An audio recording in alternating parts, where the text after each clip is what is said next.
అందరికీ మరొకసారి మరణాత మరణాత మరణాత. ప్రభు యొక్క సన్నిధానములో చేరిన మనెల్లరూ మన ప్రియుడు, ప్రాణనాథుడు, మన రక్షకుడైన యేసుక్రీస్తు ప్రభు వారి యొక్క కృపా సమాధానము దేవదేవుడు మనెల్లరకు దయచేయును గాక. ఆమేన్. ప్రియమైన దేవుని బిడ్డలారా, ఈ యొక్క గొప్ప శుక్రవార దినమున మనందరము కూడా దేవుని యొక్క వాక్య భాగములో నుండి నేటి దినాన జరిగినటువంటి ప్రభువుని పెట్టినటువంటి శ్రమ విధానము ఏ విధంగా ఉందో మీ అందరికీ కూడా జ్ఞాపకం చేస్తాను. యేసుక్రీస్తు ప్రభువారు ఈ గుడ్ ఫ్రైడే అనగానే మనందరికీ జ్ఞాపకం వచ్చేది సిలువపై పలికినటువంటి 7 మాటలను మనందరము కూడా జ్ఞాపకం తెచ్చుకునే వారమై ఉంటాం. అయితే ఈ పరిశుద్ధ వారమును గురించి, ఈ పరిశుద్ధ వారమున జరిగిన సంగతులను గురించి కొంచెం వివరముగా మీతో మాట్లాడడానికి ప్రయత్నం చేస్తాను. చూడండి, యేసుక్రీస్తు ప్రభువారు పరిశుద్ధ వారము యొక్క ప్రారంభము ఆదివారము నుండి పరిశుద్ధ వారము యొక్క ప్రారంభము. ఆదివార దినాన మత్తయి సువార్త 21వ అధ్యాయము 1 నుండి 9 వచనాలను మనం గమనిస్తే చూడండి, యేసుక్రీస్తు ప్రభువారు ఎక్కడికి బయలుదేరి వెలుచు ఉన్నారు అంటే యెరూషలేమునకు బయలుదేరి వెలుచు ఉన్నాడు. శిష్యులు ప్రభు ఆజ్ఞాపించిన గాడిద పిల్లను తోడుకొని వచ్చుట, ప్రజలు జయ జయ ధ్వనులతో, దేవస్తోత్రనాదములతో క్రీస్తు ప్రభువారు యెరూషలేమునకు ప్రవేశించుట అనేది ఆదివారమున జరిగినటువంటి సంగతి. ఆ తరువాత పరిశుద్ధ సోమవార దినాన మనం గమనించిన వారమైతే నిన్నటి ఆదివార దినాన ఏ విధంగా అయితే ప్రభువారు బేతనియా నుండి బయలుదేరి యెరూషలేమునకు వచ్చారో, సోమవార దినాన ఆయన మరలా తిరిగి ఎక్కడికి వెళుచూ ఉన్నారయ్యా అంటే బేతనియాకి తిరిగి వెళుతూ ఉన్నారు. మత్తయి సువార్తలో 21వ అధ్యాయము 17వ వచనం.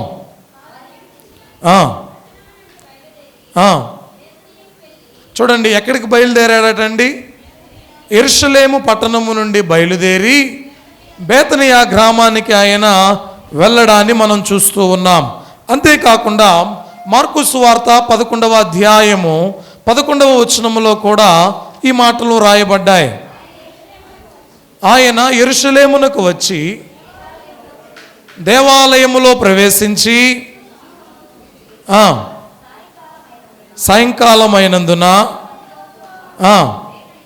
బేతనియాకు వెళ్ళాను. ప్రభువారు ఎక్కడికి వెళుతూ ఉన్నారట?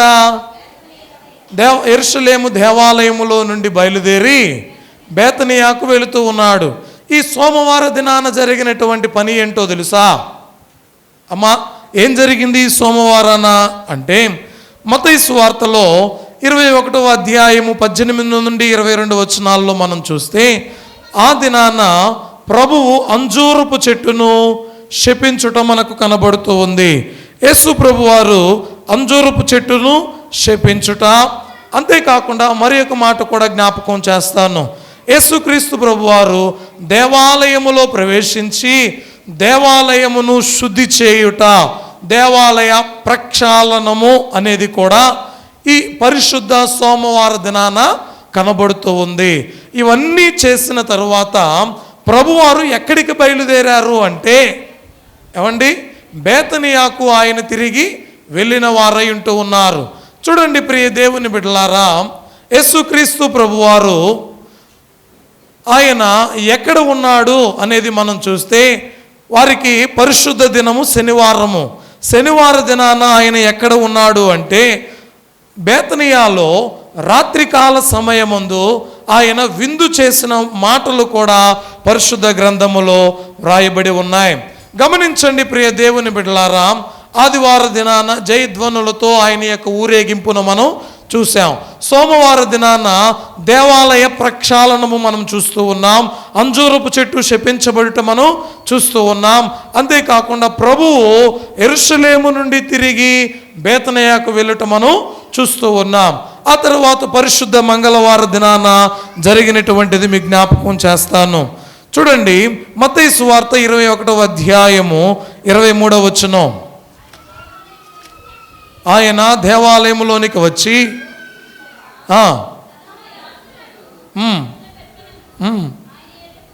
ఆయన యొద్దకు వచ్చి, ఏ అధికారము గలదు నీకు? చూడండి, వాక్య భాగాల్లో మనం గమనించిన వారమైతే యెరూషలేము దేవాలయములో క్రీస్తు ప్రభువారు గడిపిన చివరి గడియలు మనకు కనబడుతూ ఉన్నాయి. అంతేకాకుండా ప్రియ దేవుని బిడ్డలారా, క్రీస్తు ఏ అధికారమును బట్టి బోధిస్తూ ఉన్నాడు అని శాస్త్రులు, పెద్దలు, ప్రధాన యాజకులు సవాలు చేయుట అనేటివి కూడా ఈ యొక్క వాక్య భాగాలలో మనకు కనబడుతూ ఉన్నాయి. ఏమండి, మీకు అర్థమవుతుందా? యేసుక్రీస్తు ప్రభువారు ఈ మంగళవార దినాన ఆయన చేస్తూ ఉన్నటువంటి పని దేవాలయములో చేరి బోధిస్తూ ఉన్నాడు. ఇది యేసుక్రీస్తు ప్రభువారు దేవాలయములో గడిపిన చివరి గడియలుగా మనం చూస్తూ ఉన్నాం. అంత మాత్రమే కాకుండా ప్రియ దేవుని బిడ్డలారా, మార్కు సువార్త 13వ అధ్యాయము 1వ వాక్యాన్ని కూడా మనం చూస్తే, ఆయన శిష్యులలో ఒకడు, బోధకుడా, ఈ కట్టడములు ఎలాంటివో ఆయనతో అనెను. అందుకు యేసు, ఈ గొప్ప కట్టడములు చూచుచున్నావే, రాతి మీద రాయి ఒకటే అయినను ఇక్కడ నిలిచి ఉండకుండా పడద్రోయబడునని అతనితో చెప్పాను. చూడండి ప్రియ దేవుని బిడ్డలారా, ఆయన దేవాలయములో నుండి వెలుచు ఉండగా శిష్యులలో ఒకడు మాట్లాడుతూ ఉన్నాడు, బోధకుడా, ఈ రాళ్ళు ఎలాంటివో, ఈ కట్టడములు ఎలాంటివో నీవు చూడుమని ఆయనతో అన్నప్పుడు యేసయ్య అంటూ ఉన్నాడు, ఈ రాయి మీద రాయి ఒకటి అయినను నిలవదు. ప్రియమైన దేవుని బిడ్డలారా, దేవుని యొక్క వాక్య భాగాన్ని మనం గమనించిన వారమైతే క్రీస్తు ప్రభువారు ఏ అధికారము బట్టి వాక్యాన్ని బోధిస్తున్నాడు అని, అయ్యా నీకు బోధించుటకు ఏ అధికారము ఉందని శాస్త్రులైనటువంటి వారు, పరిసయ్యులైనటువంటి వారు, అధికారులైనటువంటి వారు మాట్లాడడాన్ని ఈ వాక్య భాగాలలో మనం చూడగలం. అంత మాత్రమే కాకుండా ప్రియ దేవుని బిడ్డలారా, చూడండి మత్తయి సువార్తలో 21వ అధ్యాయము 28 నుండి 32 వచనాలు మనం చూస్తే, చూడండి ఇక్కడ యేసుక్రీస్తు ప్రభువారు ఇద్దరు కుమారులను గూర్చినటువంటి ఒక ఉపమానమును తెలియచేస్తూ ఉన్నాడు. అమ్మా, ఏ ఉపమానం ఇది? ఇద్దరు కుమారులను గూర్చిన ఉపమానాన్ని తెలుపుతూ ఉన్నాడు. అంత మాత్రమే కాకుండా 33వ వచనము నుండి 41వ వచనం వరకు మనం చూస్తే, దుష్టులైన ద్రాక్ష తోట కావలి వారి యొక్క ఉపమానాన్ని గురించినటువంటి మాటలు యేసుక్రీస్తు ప్రభువారు ఇక్కడ మాట్లాడుతూ ఉన్నారు. అంత మాత్రమే కాదండి, దేవుని యొక్క వాక్య భాగాలలో ఇంకా మనం గమనించిన వారమైతే మార్కు సువార్త 12వ అధ్యాయము 1 నుండి 9 వచనాలైనా, లూకా సువార్త 20వ అధ్యాయము 9 నుండి 17 వచనాలైనా ఆయన చెబుతూ ఉన్నటువంటి మాట, ఇల్లు కట్టువారు నిషేధించిన రాయి అనేటువంటి ఉపమానమును ప్రభువారు ఇక్కడ తెలియచేస్తూ ఉన్నారు. చూడండి, ఇన్ని ఉపమానాలను ఇద్దరు కుమారులను గురించి తెలియచేస్తూ ఉన్నాడు, ద్రాక్ష తోట కావలి వారిని గురించి తెలియచేస్తూ ఉన్నాడు, ఇల్లు కట్టువారు నిషేధించినటువంటి మూల రాయిని గురించినటువంటి ఉపమానాన్ని ప్రభువు తెలియచేస్తూ ఉన్నాడు. అంతేకాకుండా ఇంకా మత్తయి సువార్తలో 21వ అధ్యాయం 41, 42 వచనాల్లో మనం చూస్తే,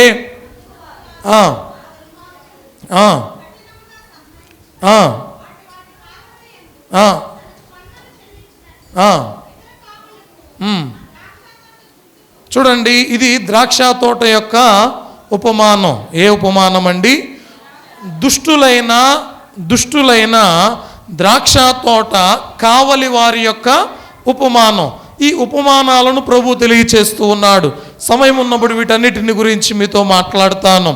ఇంకా యేసుక్రీస్తు ప్రభు వారు తెలియచేస్తూ ఉన్న మాటలు ఏంటి అంటే, చూడండి ప్రియ దేవుని బిడ్డలారా, 22వ అధ్యాయములో మత్తయి సువార్త 22వ అధ్యాయము 1 నుండి 14 వచనాల్లో పెండ్లి విందును గూర్చినటువంటి ఉపమానం. ఏ ఉపమానం అండి? పెండ్లి విందును గూర్చినటువంటి ఉపమానం అనేది ఈ వాక్య భాగాలలో మనం చూడవచ్చు.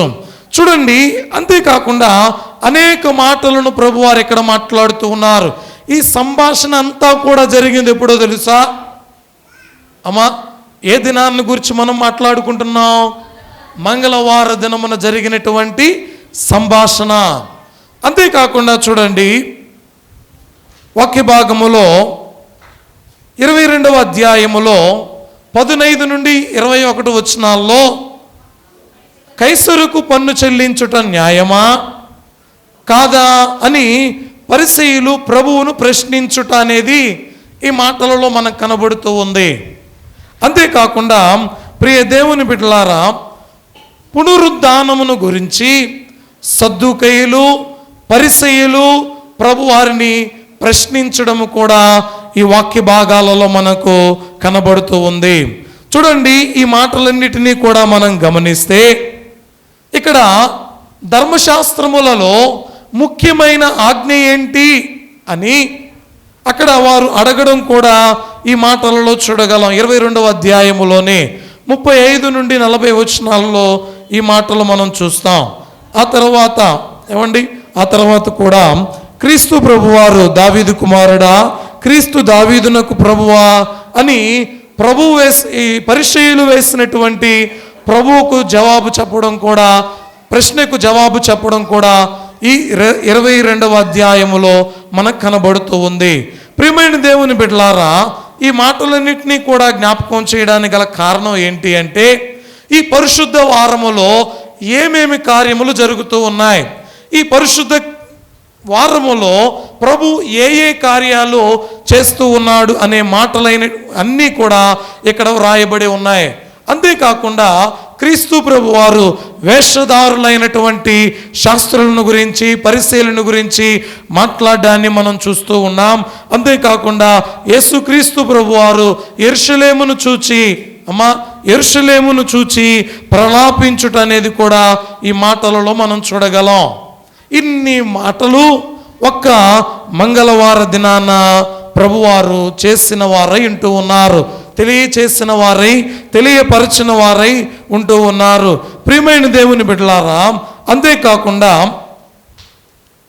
యేసుక్రీస్తు ప్రభువారు శిష్యులైనటువంటి వారిని వెంటబెట్టుకొని ఒలీవ కొండ దగ్గరకు వెళ్ళి అక్కడ జరగబోవచ్చు ఉన్నటువంటి విషయాలన్నిటిని గురించి విశదపరచడం కూడా మనం చూస్తూ ఉన్నాం. ఈ మాటలు 24వ అధ్యాయము గమనించండి.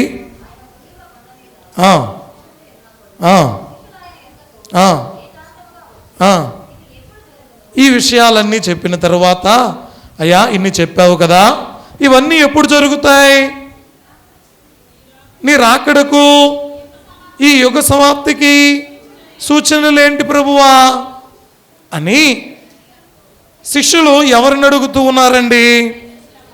యేసయ్యను అడుగుతూ ఉన్నారు.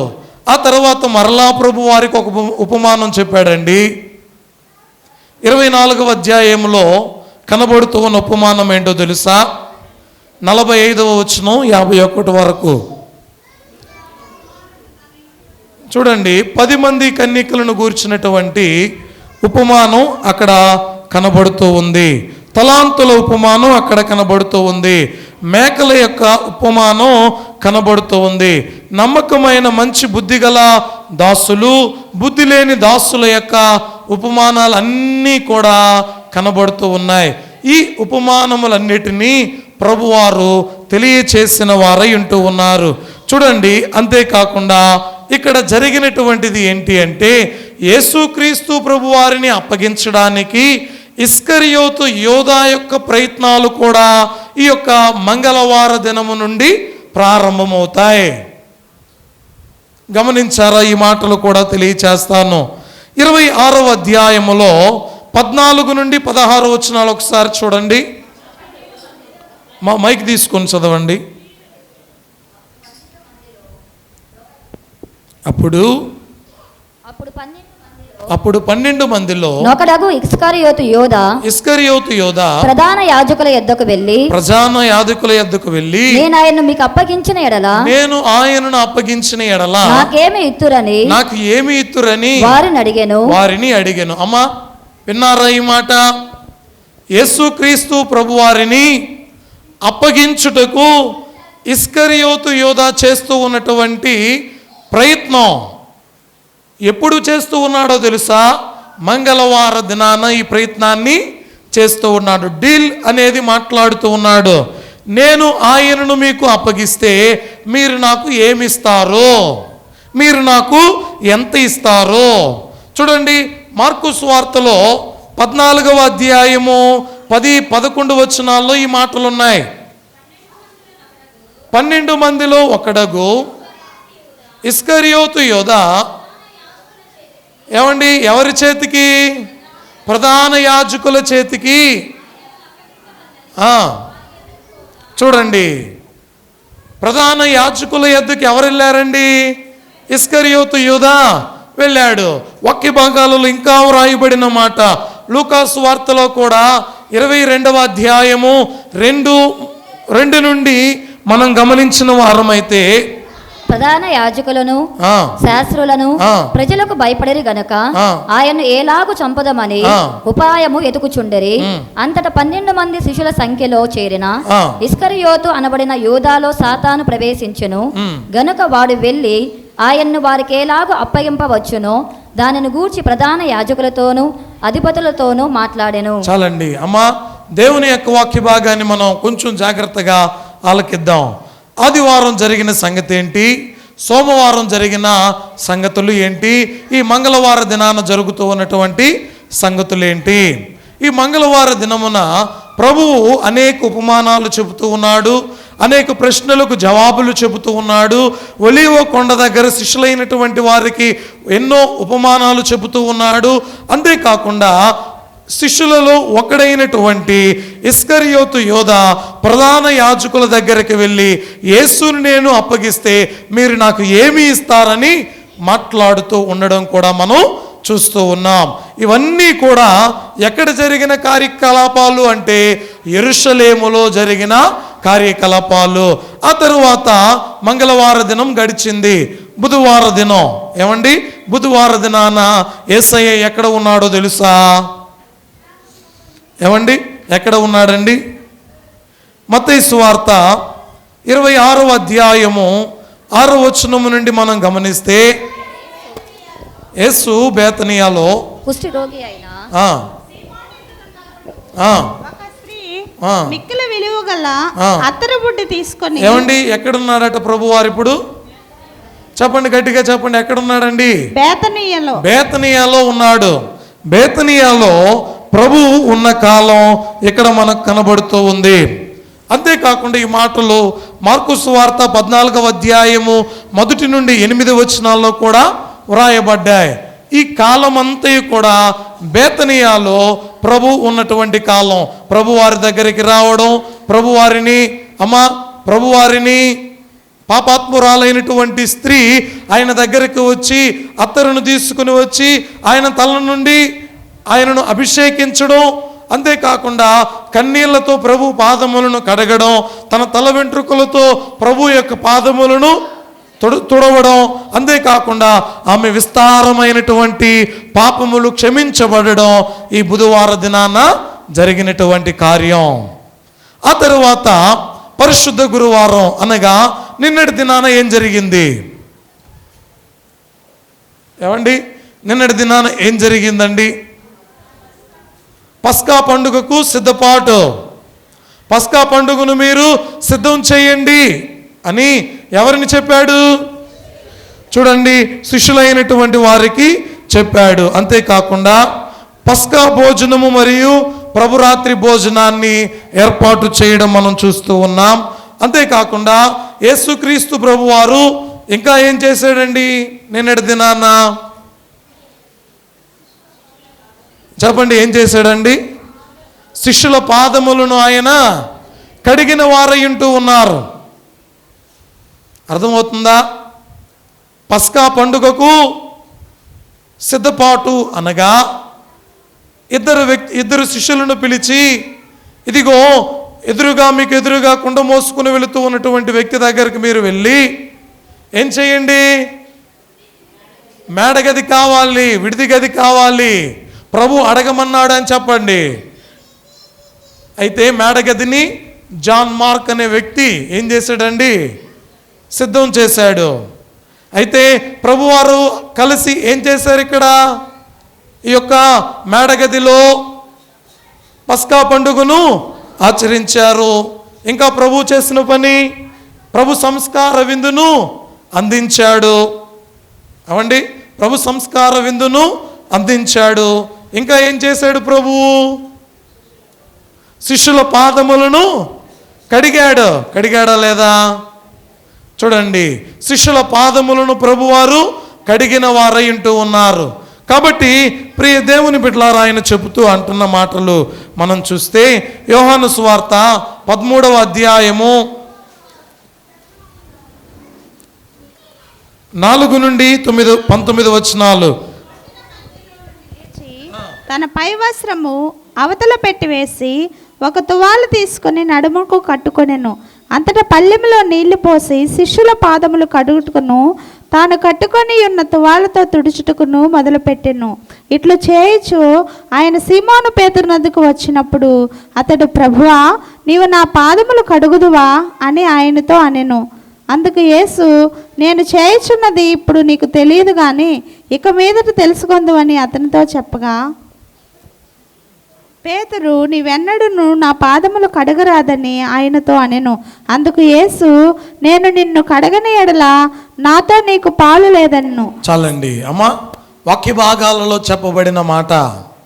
పేతురు గారు అంటూ ఉన్నాడు, అయ్యా నీవేంటి ప్రభువా నా పాదాలు కడగడం ఏంటయ్యా? నీవు నా పాదములను కడగడం ఏంటి ప్రభువా? పేతురు, నేను చేస్తున్నది ఏంటో నీకు ఇప్పుడు తెలియదు. ఏమండి, నేను చేస్తున్నది ఏంటో ఇప్పుడు నీకు తెలియదు. మనలో కూడా ఈ యొక్క సంస్కార విందు కార్యక్రమము, ఈ పాదశుద్ధి కార్యక్రమము మనలో ఉన్న చాలామందికి తెలియదు. అందుకే దీన్ని ఏం చేస్తారండి? ఏం చేస్తారు?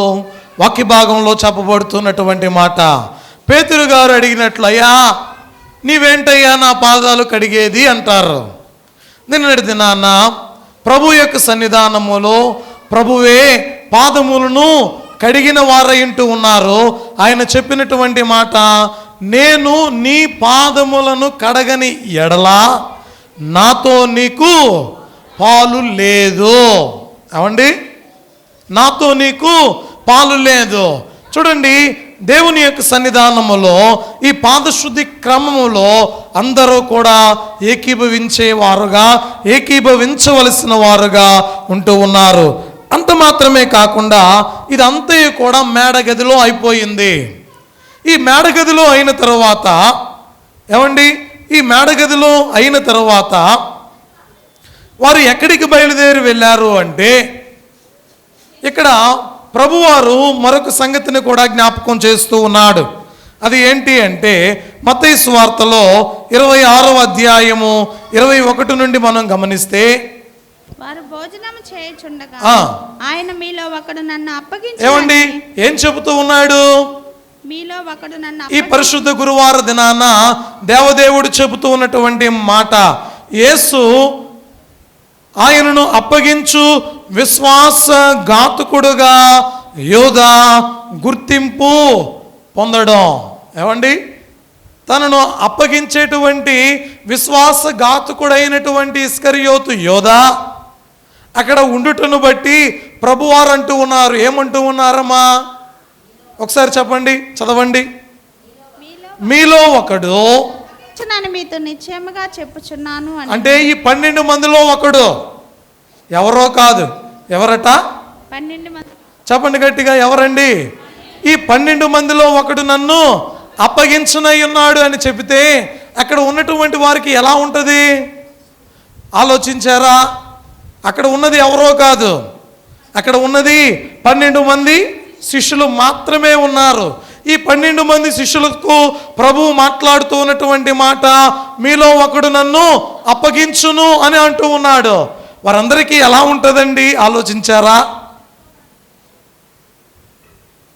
అక్కడ ఉన్నటువంటి వారు అంటున్నారు, ఏమంటున్నారమ్మా? అందుకు వారు బహు దుఃఖపడి ప్రతి వాడును ప్రభువా నేనా అని ఆయన అడుగగా, ఏమండి అందరూ దుఃఖంతో అంటున్నారు, అయ్యా ఎవరు నేనా? ప్రభువా నేను నిన్ను అప్పగిస్తానా? నేను నిన్ను అప్పగించేదా అని అందరూ ఒకరు ఒకరు అడుగుతూ ఉంటే యేసయ్య అంటున్నాడు, నాతో కూడా పాత్రలో చేయి ముంచిన వాడెవడో వాడే నన్ను అప్పగించువాడు. నాతో కూడా ఈ పాత్రలో చేయి ముంచిన వాడు ఎవడో వాడే. ఏమండి ఎవరు ముంచారట? చూడండి ఆ మాటను ఒకసారి చదువు. నాతో కూడా పాత్రలో చేయి ముంచు వాడు ఎవడో వాడే నన్ను అప్పగించువాడు. ఈ మాటలో మనం ఇక్కడ ఈ వాక్య భాగాలలో గమనించవచ్చు. ఇక్కడ ఆయనను అప్పగించు విశ్వాసఘాతకుడైనటువంటి ఇస్కరియోతు యోధాను గురించి వ్రాయబడినటువంటి మాట ప్రభువారు ఈ యొక్క మేడగదిలోనే తెలియచేస్తూ ఉన్నాడు. ఆ తర్వాత ఇంకాస్త మనం ముందుకు వెళితే యేసయ్య చెబుతూ ఉన్నాడు. ఏమండి ఇంకా ఏం మాట్లాడుతూ ఉన్నాడు ఈ మేడగదిలో? 31వ వచనం ఒకసారి చదవండి. చూచి ఈ రాత్రి మీరందరూ నా విషయమై. అమ్మా విన్నారా ఈ మాట? ఈ పరిశుద్ధ గురువారం దినాన్ని చెబుతున్నాడు. ఈ రాత్రి మీరందరూ అమ్మా వినండి, కొంచెం జాగ్రత్తగా వినండి. ఈ రాత్రి మీరందరూ నా విషయమై అభ్యంతరపడి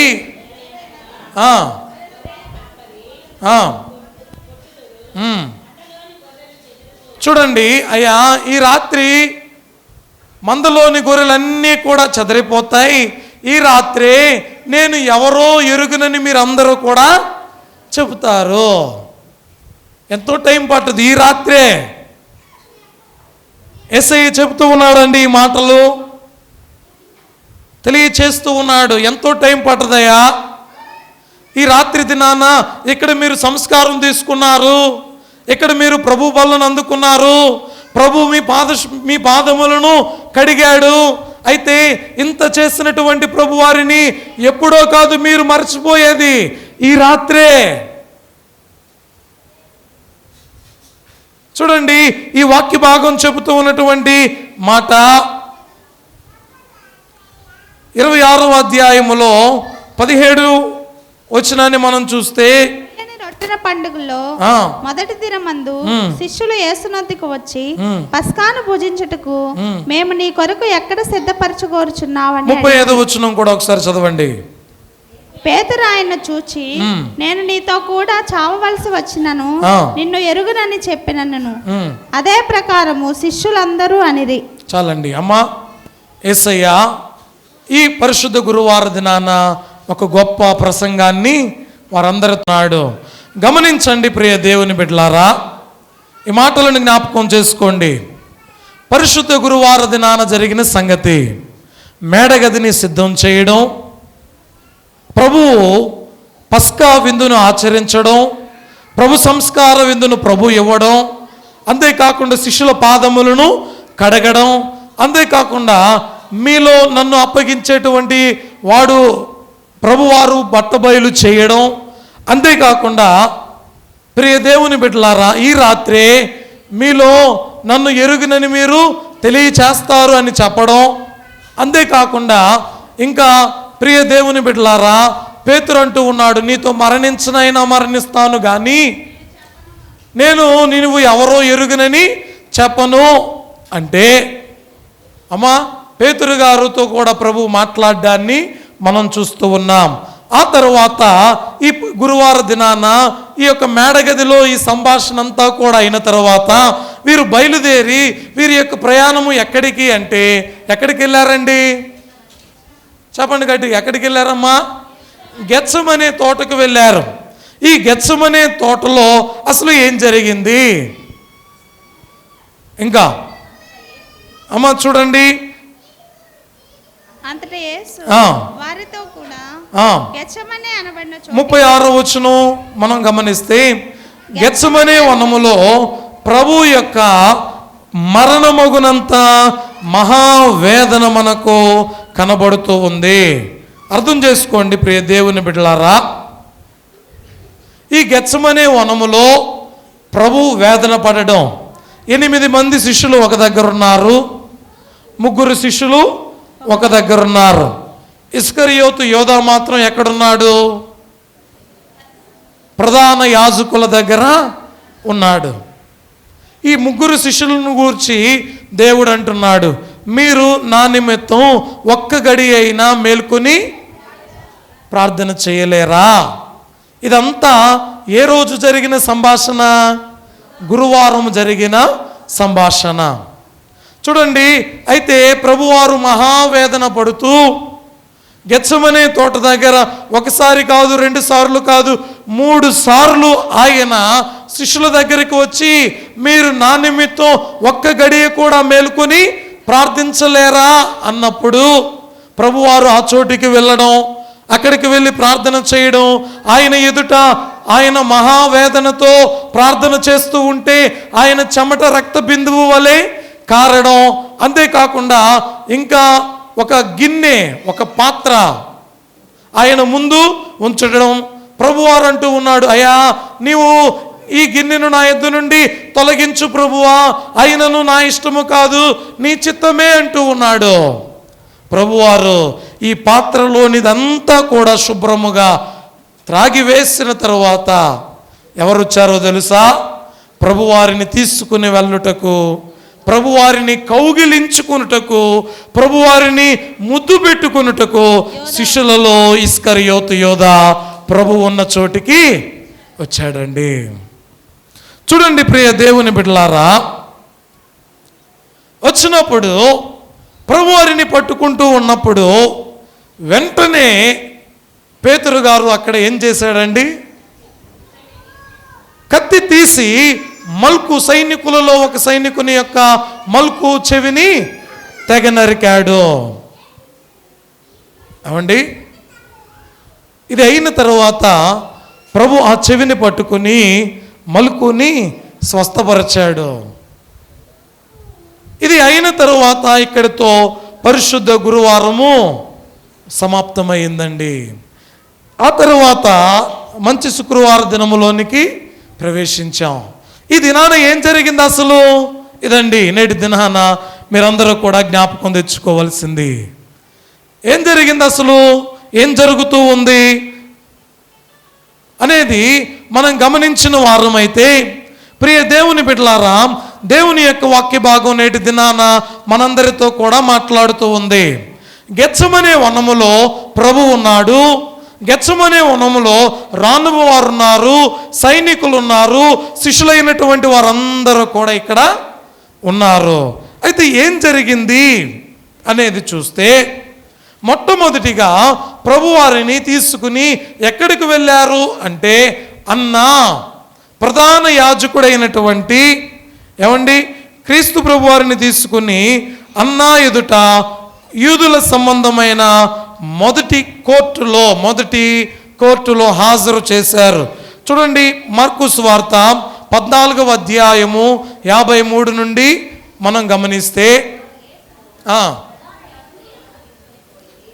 ఎక్కడికి తీసుకెళ్లారట? మనం పాట పాడుకుంటాం. అన్నా కయఫ వారల సభయు అదరుచు పరుగిడి రీ. మొట్టమొదటిగా ఏ సభకి వెళ్ళారట? ఈ అన్నా కోర్టుకి వెళ్ళాడు. ఈ అన్నా కోర్టులో విమర్శ జరుగుతూ ఉంది. ఆ తరువాత మరలా ప్రభువారిని ఎక్కడికి తీసుకుని వెళ్ళారు అంటే, ప్రధాన యాజకుడైన కయఫా దగ్గరకు తీసుకుని వెళ్ళారు. ఆ తర్వాత మరలా ప్రభువారిని ఎక్కడికి తీసుకుని వెళ్ళారు అంటే, సన్హెడ్రిన్ సభ, ఆలోచన సభకు ప్రభువారిని తీసుకుని వెళ్ళారు. ఒకసారి జ్ఞాపకం చేస్తూ ఉన్నాను ఇవన్నీ. ఏమండి, ఈ మాటలన్నీ మీతో జ్ఞాపకం చేస్తూ ఉన్నాను. 1 అన్నా కోర్టు, 2 కయఫా కోర్టు, 3 సన్హెడ్రిన్ సభ. 4వదిగా మనం చూస్తే హేరోదు సభ. ఎక్కడికి తీసుకువెళ్ళారండి? హేరోదు సభ దగ్గరకు తీసుకుని వెళ్ళారు. 5వదిగా ప్రభువారిని మరలా పిలాతు గారి దగ్గరకు తీసుకుని వెళ్ళారు. పిలాతు శిక్షను విధించి మరలా ఎక్కడికి తీసుకుని పంపించాడు అంటే హేరోదు దగ్గరికి మరలా పంపించాడు. చూడండి, ఈయనలో ఏ నేరం కూడా మాకు లేదంటూ ఉన్నాడు. ప్రియమైన దేవుని బిడ్డలారా, వాక్య భాగాలలో మనం చూస్తే చివరిగా 7వదిగా మనం చూస్తే మరలా ప్రభువారిని పిలాతు గారి దగ్గరకు పంపించడం మనం చూస్తూ ఉన్నాం. 12 గంటల నుండి 12 గంటల నుండి 6 గంటల వరకు ప్రభువారు 5 కోర్టుల చుట్టూ 7 మార్లు తిరిగారు. ఏమండి, గమనించండి ఒకసారి, చెప్పండి అమ్మా, వింటున్నారా? ఈ మాటలు అర్థమవుతుందా? యేసయ్య నేటి దినాన పడిన శ్రమను మీకు జ్ఞాపకం చేస్తున్నాను. యేసయ్య 12 గంటల నుండి 6 గంటల సమయం వరకు అమ్మా ఎన్నిసార్లు? 7 మార్లు 5 కోర్టుల చుట్టూ ఆయన తిరిగాడు. అంతేకాకుండా ఈ కాలములోనే, ఈ సమయములోనే ప్రభువారిని 40 కొరడా దెబ్బలు కొట్టడం జరిగింది. అంతేకాకుండా ఆయన తల మీద ముళ్ళ కిరీటం పెట్టడం జరిగింది.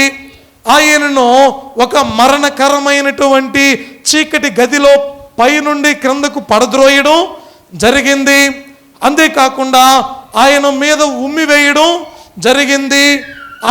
ఆయనకు ముసుగు వేసి ఆయనను కొట్టి, ఆయనను గుద్ది, నిన్ను కొట్టిన వారు ఎవరో ప్రవచించు అని చెప్పడం జరిగింది. అంతేకాకుండా ఆయన చెంప వెంట్రుకలు లాగివేయడం జరిగింది.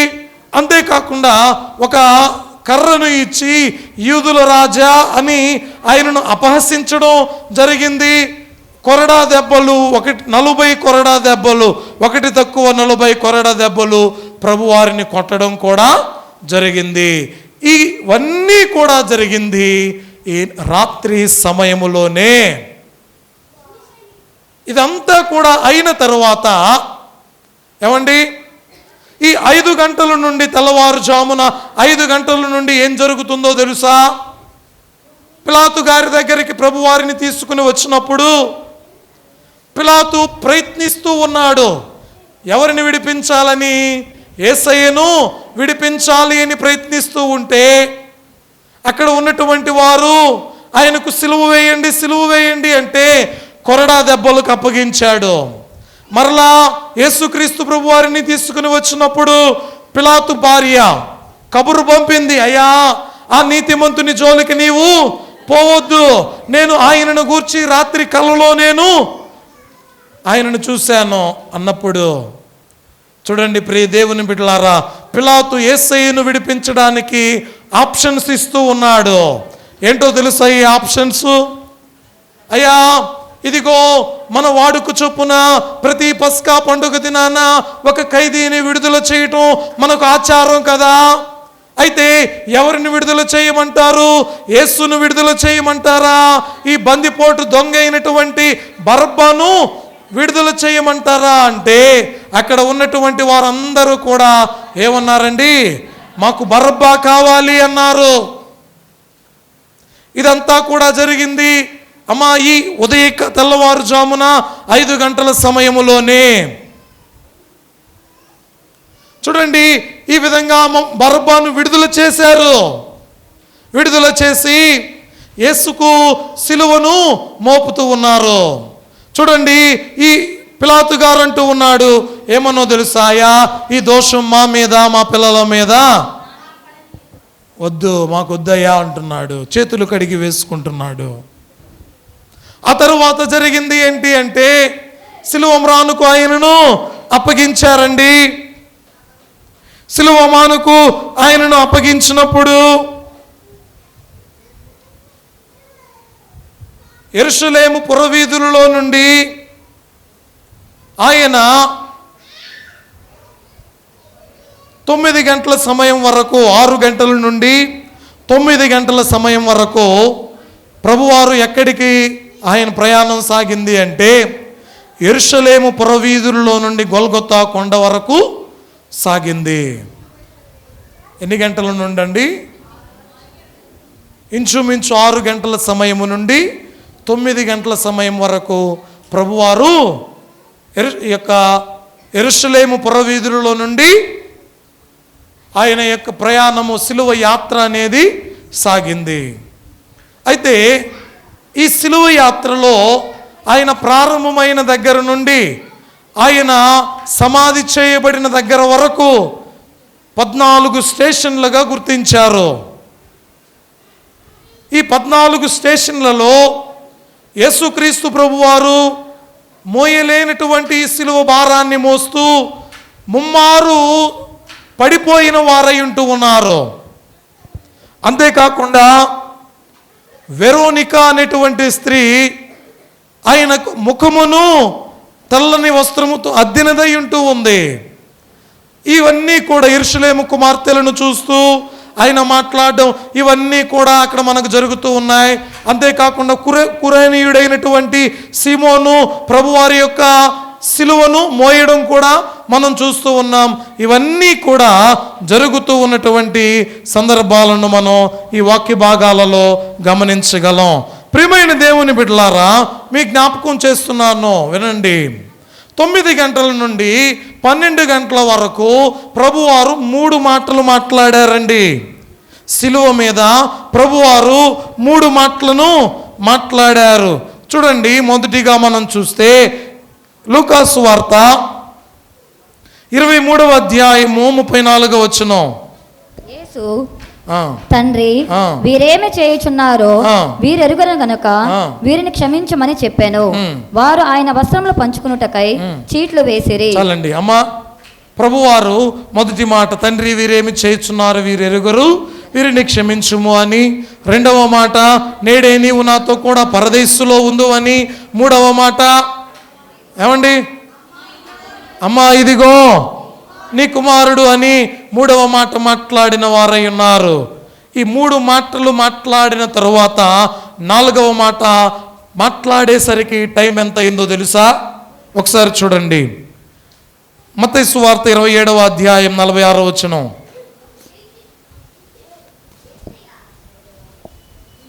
ఇంచుమించు 3 గంటలప్పుడు యేసు ఏలీ ఏలీ ఏలీ లామా సబక్తాని అని బిగ్గరగా కేక వేసెను. ఆ మాటకు నా దేవా నా దేవా నన్నెందుకు చేయి విడిచితివి అని అర్థము. చూడండి, వాక్య భాగాలలో చెప్పబడుతూ ఉన్నటువంటి మాట, అయ్యా ఈ సమయములో ఇంచుమించు 3 గంటల సమయములో ప్రభువారు 4వ మాటను మాట్లాడుతూ ఉన్నాడు. అంతేకాకుండా 5వ మాట నేను దప్పిగొనుచున్నాను అని, 6వ మాట సమాప్తమైనదని, 7వ మాట తండ్రి నీ చేతికి నా ఆత్మను అప్పగిస్తున్నాను అని ప్రభువారు 7 మాటలు మాట్లాడడాన్ని మనం చూస్తూ ఉన్నాం. అమ్మా, సిలువ చరిత్ర మీ కళ్ళ ఎదుట కనబడాలి ఇవన్నీ వింటూ ఉన్నప్పుడు. చూడండి, ఈ వాక్య భాగాన్ని మనం గమనించిన వారమైతే చివరి 3 గంటలలో అనగా మధ్యాహ్నం 12 గంటల నుండి 3 గంటల వరకు ప్రభువారు పలికిన 4 మాటలు ఇవి.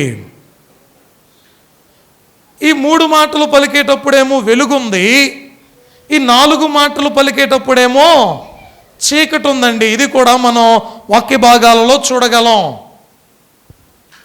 ఏమండి, ఇంచుమించు 3 గంటల సమయం అప్పుడు ఆ దేశమంతటా కూడా ఏం కమ్మిందట?